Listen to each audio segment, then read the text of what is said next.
Hello साथीहरू, नमस्ते। तपाईहरु सबैजनालाई कस्तो हुनुहुन्छ? आज म धेरै दिनको बाद फेरि भिडियो लिएर आउँदैछु है। आज चाहिँ म के बनाउँदैछु? कर्ची मर्ची पोटा कलेजो यहाँ धुएर मैले रेडी गरेर राखेको छु। प्याज टमाटर काटे, यहाँ अदरक लसुन कुटिरहेको छु, यहाँ हल्दी लाल मिर्च राखिरहेको छु, यहाँ कराई बसाए हो। अब म तपाईहरुलाई देखाउने छु बनाएर। मैले चाहिँ कराईमा तेल हालेँ, कराईमा तेल गरम हुँदैछ।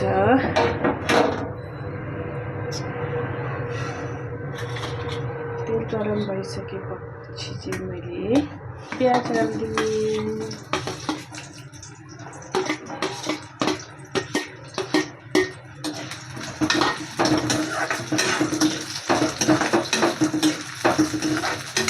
अब यसलाई चाहिँ प्याजलाई चाहिँ मजाले हल्का ब्राउन हुने गरिन्जेलसम्म पकाउनुपर्छ।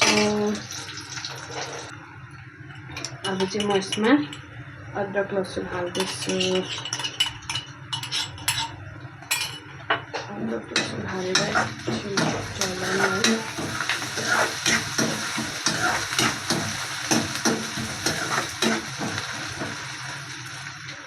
त्यसको बादमा म टमाटर हाल्दैछु।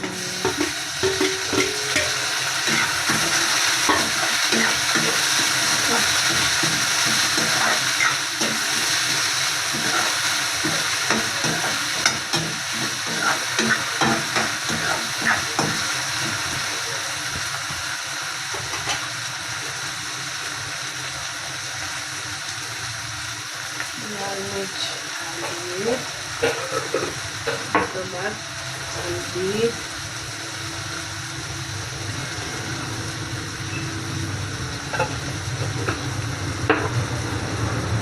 अलिकति कलरको लागि कश्मिरी लाल मिर्च,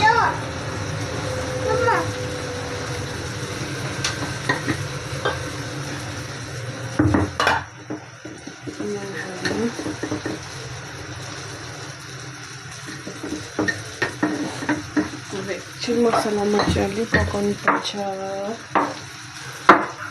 अब चाहिँ म यो अघि धोएर राखेको पोटा कलेजोलाई हालिदिन्छु।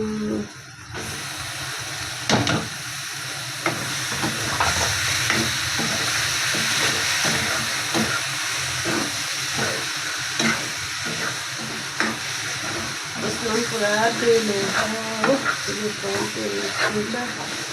तेल त कम्ती नै हालेको छु, त्यसबाट पुरा टेस्ट हुन्छ।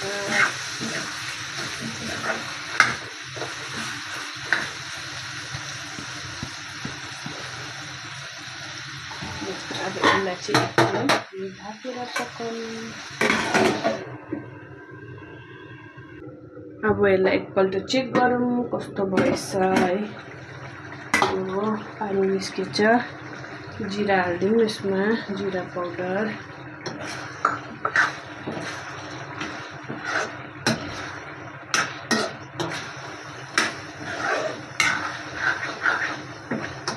उता जस्तै यहाँ त टाउको खुट्टाहरू हालिदिँदैन उसमा कर्ची मर्चीमा हो। खालि पोटा र कलेजो मात्रै दिन्छ। अन्त खुट्टा चाहिँ मैले मागेको, खुट्टा चाहिँ तर फ्रीमै दिन्छ, पैसा लिँदैन खुट्टाको चाहिँ। यसलाई एकछिन पाक्नु दिउँ ढक्कन लगाएर है।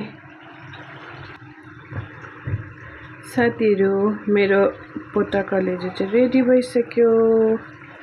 तपाईहरुलाई कस्तो लाग्यो कमेन्टमा भनिदिनुहोस् होला।